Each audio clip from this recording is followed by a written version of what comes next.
Good morning Good morning. Welcome. Lovely Claire is in the house.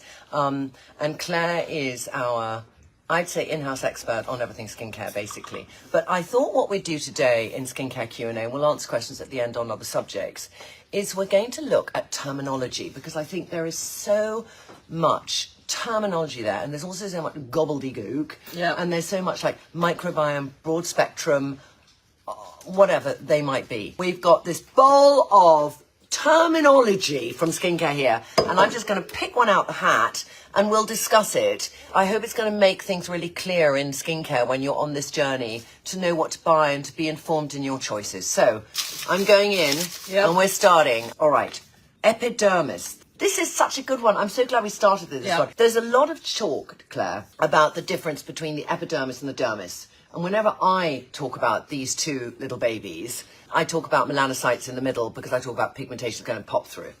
But I first of all want to understand, if you want to explain exactly the difference, but also how far can products penetrate? Because that is the big question that many people disagree on. So fire away. So what's your impression of the epidermis? It's the top layer of the skin before the microbiome, kind of thing, as it were, if that was an invisible thing on top. But I'd say the microbiome sits on top of the epidermis. Absolutely. Okay. Yeah. And I'd say the dermis is underneath the epidermis. So and there's some layers in between, maybe. Yeah, so the section of layers is the epidermis, so that's the top. So there's multiple layers within that. So we've got, the skin is made up, so with the organ that we call the skin is the epidermis, the top layer, and then we have the dermis, So the epidermis is where we have all the skin cells that are acting like the barrier, which are like the bricks and mortar. So you've got your lipids, and they are basically making the skin waterproof, preventing everything from coming in and out of the skin.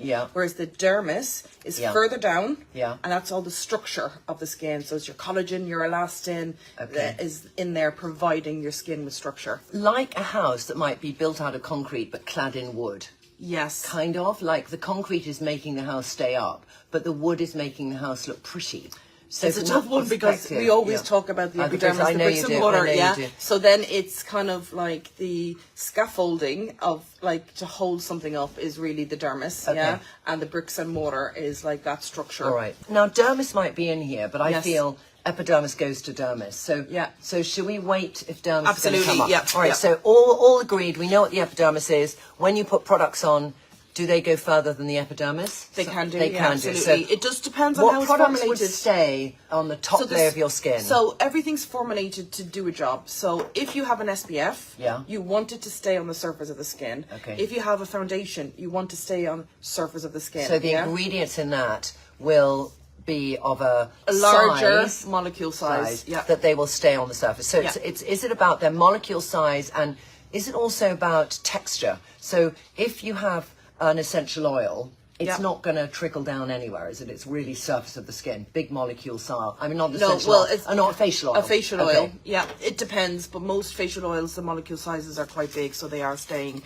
more. They can penetrate into the epidermis, and they're really great at keeping the skin soft and supple. Okay, great. Microbiome. Oh, you know, everyone talks about the microbiome. We talk about the microbiome. I hope we try and explain it well. Claire, what is it, and why is it important in skincare? The microbiome is a layer of microorganisms, which are mainly bacteria, but also you can have fungi, that are living on the surface of the skin, but they act as a protective layer. So they actually talk to the rest of your body, and they actually are able to tell your brain if skin is in danger in any way. So they act like that as a protective mechanism. They also can talk to your gut. They send signals. So if my skin is burning, am I getting that the microbiome is sending a signal to my brain, or the epidermis? I mean, what's sending the signal, Claire?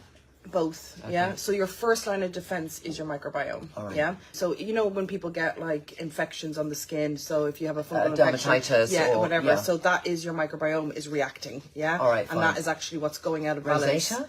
Rosacea is linked to, obviously with inflammation, it is linked with that. So when you get redness or any irritation, also when you get blemishes and pigmentation, it is actually your P. acnes, which is actually the bacteria that's causing the spots, is part of your microbiome. All right. So keeping it in balance is really important. And sometimes we can overstrip it. So if you use very strong acids every single day, morning and night, you might really damage it. And if you damage it, that invisible protective layer to your skin means that your skin can react. So a lot of people who start off without a sensitive skin and it becomes sensitive could be that they've damaged their microbiome. Yeah.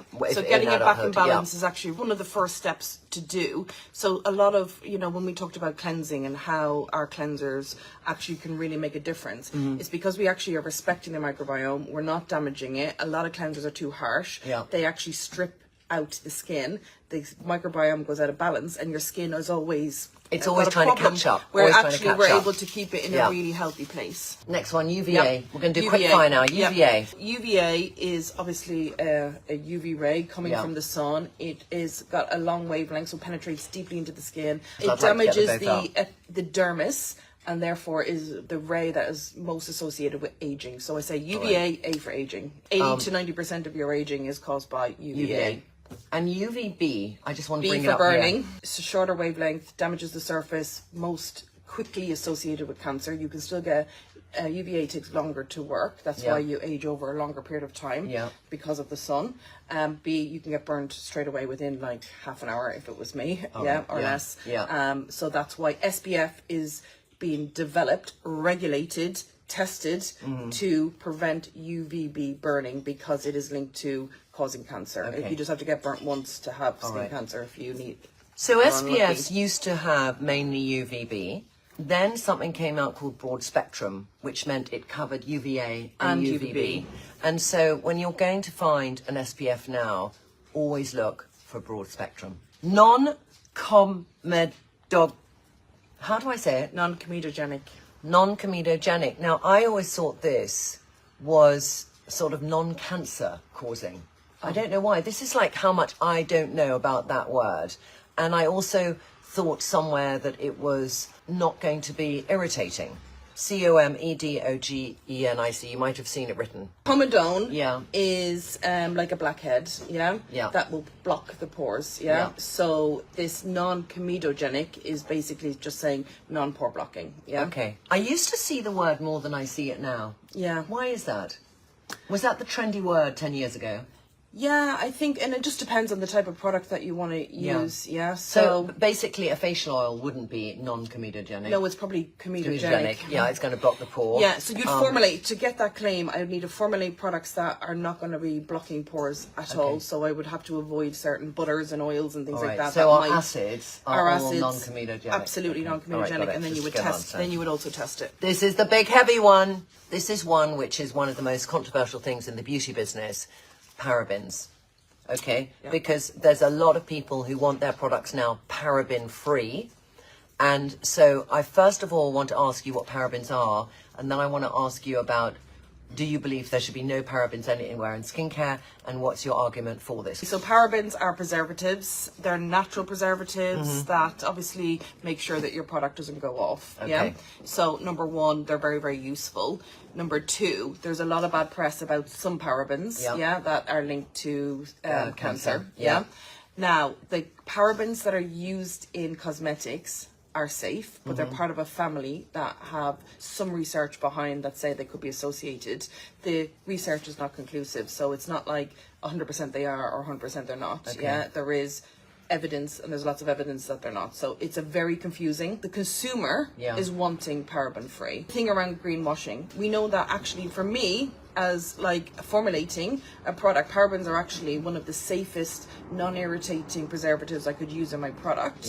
Now I have to replace it in preservatives that are slightly more irritating. And everything in cosmetics, especially for the EU, is absolutely safe for use. So parabens are absolutely safe. However, with consumers concerned about it, I think I would take the side of the consumer. And if a consumer says, and the majority of them are saying, I want a paraben free, I think we should listen to them.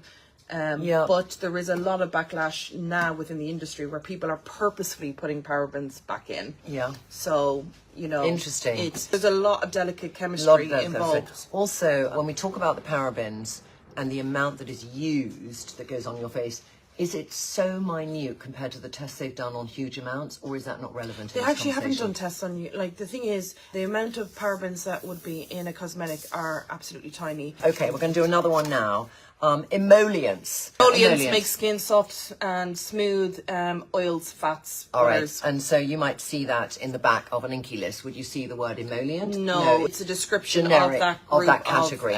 Free radicals. Free radicals, unstable molecules found in pollution, smoke, the environment. They're unstable, they're going around, buzzing around, and they go into the skin and they basically damage the cells. All right. Yeah, and that's what's aging you over time. Okay, so they go to the same place as a UV. Yeah, but the UV is then, the UV is full of free radicals, and that's what's actually causing the damage. All right, that's sun. Smoking? Has different types, so there's multiple free radicals. All right. And smoking has a certain type of free radical. And that will go to the epidermis or dermis? It'll go everywhere. Start everywhere. All right, yeah, fine. well, definitely the epidermis. Definitely the epidermis. Okay. Dermatologically tested. Now, you might see products when people use this in skincare, they'll have a nice sort of seal there put on it, like it's like there's a dermatologist association and that's the stamp of approval. I've seen this used, but I've also seen it used in a phrase on ads. What does that mean, Claire, and how important is it? Well, it's very important to test the products on the skin, and dermatologically tested means it's tested on the skin. There is no dermatologist, that needs to be involved. You generally would have somebody scientifically qualified who has overseen the test. But yes, it is. That is a misleading consumer Absolutely. one, because that to me, I feel... There's not a single product on the market that should ever have no test on the skin before it goes on the market. So yes, you test for safety. Dermatologically tested. But to me, I read that and I read a dermatologist has tried the product and they like it. So it's amazing how misleading that one is. Broad spectrum. Well, we sort of said that, so I'm not going to go back there, that it means that it covers UVA and UVB rays. So that's fine. Hypoallergenic. So many people say, you know, are your products hypoallergenic? Thinking they mean what, Claire? So hypoallergenic means that it's low on allergens. It's actually another wishy-washy. There is no defined way of testing for hypoallergenic. I think basically it's kind to sensitive skin. I think if somebody claims hypoallergenic, I think you can assume that from the product. How to test for that? Every company is different. There is a guidance that people are starting to do, but I would generally avoid that claim. But yeah, it generally is low in allergens. Essential oils are lovely, but they're full of allergens. Antioxidant. So we see this a lot when associated with vitamin C. When you're taking supplements, you know, I take astaxanthin or something, it's an antioxidant. Vitamin C is an antioxidant. There's many things other than vitamin C that are antioxidants. But antioxidants, I understand the importance to take them for both topically and internally, but I want to understand why the consumer needs to understand their importance. So I talked about free radicals. Free radicals are those unstable molecules that cause all the damage. Antioxidants basically protect your skin cells from that damage. So super important on the skin, like amazingly important. Vegan. Now this should be incredibly self-explanatory. Vegan just means there is nothing in it which is derived from animals, and we have in our skincare one product which is not vegan because it's made with milk. Lactic acid is in it, and which we also is AHA. have some beeswax, but now we're working on synthetic beeswax. Synthetic beeswax. Silicone is, I think, something that it's really tricky, because I know from just formulating with you and looking at textures that traditionally when you think something is really silky and smooth, it sends this trigger to your brain that it must be doing incredible things to your skin. And what you're generally going like that with is a load of silicones in the formulation, because that's what silicones do. They make things feel smooth and soft and unctuous. So tell us, you know, some people say silicone free now. So tell us about silicones, about their volatility, about what that means. So silicones were developed, they're synthetic molecules developed for that sensory pleasure, and for bringing those extra like nice textures. There's silicones there's volatile silicones, which you might have in a lipstick where you allow it to glide on your lips, and then the volatility means it flashes off some of that oil, and then or the silicone feel, and then you're left with the slightly more dry, so you get a longer lasting. Because when things are more kind of emollient, they don't last as long. So if they're more fluid, they don't last so long. So silicones are good. There's silicones that have some bad environmental profiles. They're very, very safe for the skin. They are, but some of them have a bad environmental profile, so you do try to choose better ones and looking for alternatives to those ones. Now, prebiotic. This is another very, very trendy. I remember going to Cosmoprof about 5 years ago, which is a big fair for skincare and makeup. The people who sell raw ingredients and formulations there were saying prebiotic skincare, it's the way to go. Now, we actually have it in all our skincare, but it's not the main ingredient, it's a supporting act. Is it there because it helps support the microbiome? Absolutely. Okay. So prebiotics are the food that the good bacteria, so for the good ones, and they starve the bad ones. Okay. Yeah. But what's interesting is if you're having a range which is just based on prebiotics, that's all you're doing for your skin. The skin barrier. The skin barrier, Trinny, is, shock horror, the whole skin, not just the top layer. Skin. Yeah, okay. And it is the barrier from your internal being to the outside world. All right, so it's the microbiome, the epidermis, the dermis. Absolutely, okay. Whole barrier. The whole enchilada. Oh, another controversial one. Organic. Generally, if you have a product that's like, especially certified organic, or you should claim it's organic, it has to have a certain level of organic ingredients. They're generally natural ingredients grown in an organic way. Certain level. Interesting. Yes. Not 100%. No, you don't need 100. Most products are not 100% organic. So if they say organic, be at least 75% organic. Okay, fine. If they're certified. If they're not certified, they could be anything. Yeah, in Japan, for example, they say we're a big organic market. Yeah. And actually, I look at the formulations, they're synthetic formulations with a couple of organic ingredients. Yeah. Making the story. Their interpretation. So there isn't really strong regulations around those types of claims. Yeah. So organic is not necessarily any better for your skin, but it is obviously a personal good, choice.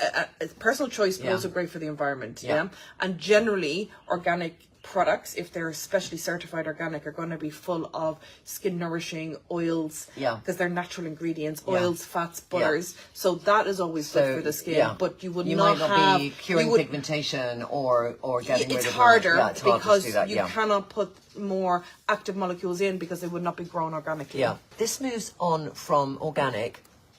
This is so grey, and so many brands say all natural, and therefore that, I think what I find really interesting is it's like when Claire Foyle plays the Queen. Some people think that that's the Queen. So it's that thing, I mean, it's a really weird comparative, but all natural gets into the world of thing, and then people are like, well, is it all natural? I think when you're asking that, you need to understand what that interpretation means, all natural. If it's natural, or 100% natural, it just means it contains natural ingredients. But every natural ingredient has to go through a process that modifies... A chemical process. A chemical process that modifies that ingredient so it actually can be formulated with, So unless you are actually taking... A raw egg on your face. Yeah, precisely, or a bit of olive oil. But also, the thing for me about natural is it has to be sustainably sourced, So if you're taking land away from food to grow ingredients for cosmetics, that's not necessarily a great thing. So there's lots of more synthetic, with the whole stem cells, they are more sustainable ways of making ingredients. So natural is great, but it's not the only thing. What you're saying is maybe we should be looking further now. Absolutely, and technology's moved on, and not necessarily taking fields and fields of crops away from making food if there's food shortages to put into cosmetics. And if it's not sustainable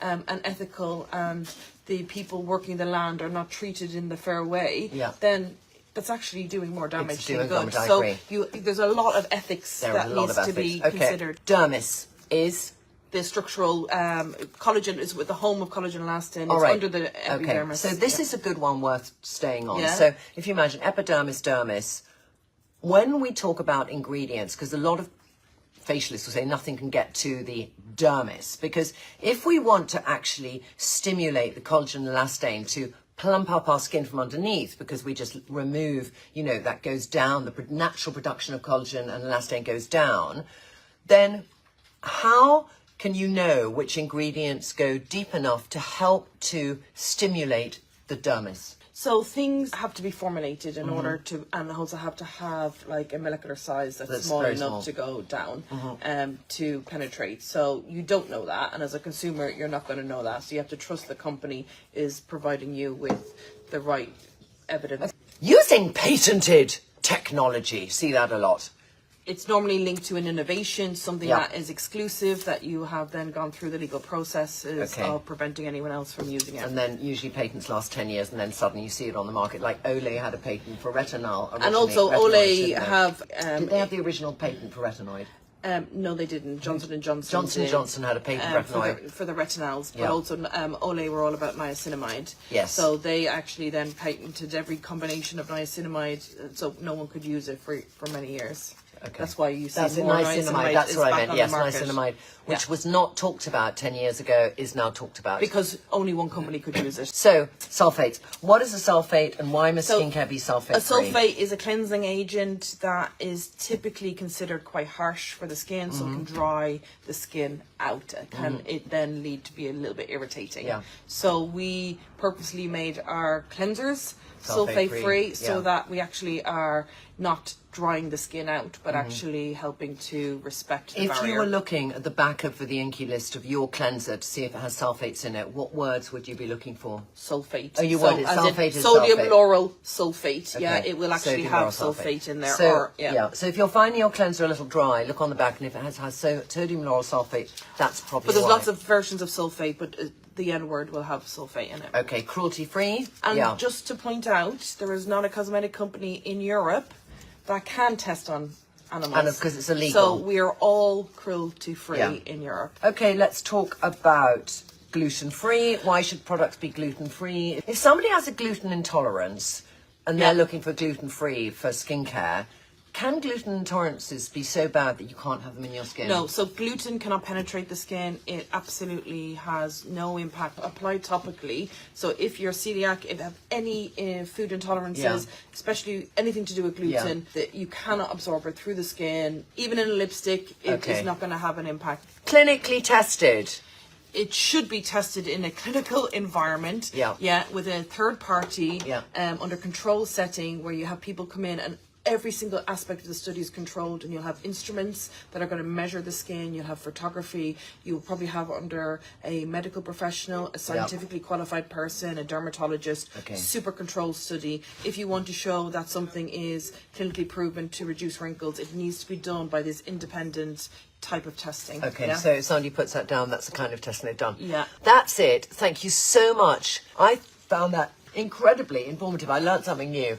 I hope you learned something new. It was a lot to go through. Thank you so much, Claire, for bringing your wisdom and knowledge to our Skincare Live. Bye.